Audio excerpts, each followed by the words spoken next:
आपलं स्वागत. नजर टाकूयात आजच्या ठळक घडामोडींवर. शहरातील गणेश मंडळात पालिकेचं आरोग्य पथक राहणार तैनात. विविध आजारांबाबत करणार जनजागृती.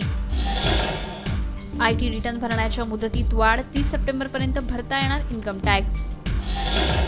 नवी मुंबईला प्रदूषणाचा विळखा. हवा प्रदूषणाबरोबरच ध्वनी प्रदूषणातही वाढ. शहरवासियांचं आरोग्य धोक्यात. बेलापूर येथील विरंगुळा केंद्राचं आमदार मंदाताई म्हात्रे यांच्या हस्ते उद्घाटन. सांदपाड्यातील भुयारी मार्गाच्या दुरुस्तीच्या कामामुळे नागरिकांची प्रचंड गैरसोय. पुन्हा एकदा स्वागत. बेलापूर येथील ज्येष्ठ नागरिकांसाठीच्या विरंगुळा केंद्राचं आमदार मंदाताई म्हात्रे यांच्या हस्ते गुरुवारी उद्घाटन करण्यात आलं. या विरंगुळा केंद्रामध्ये ज्येष्ठांसाठी विविध उपक्रम राबवण्यात येतील असं आमदार मंदाताई म्हात्रे यावेळी म्हणाल्या. याप्रसंगी ज्येष्ठ नागरिक संस्था बेलापूरचे पदाधिकारी व सदस्यही उपस्थित होते.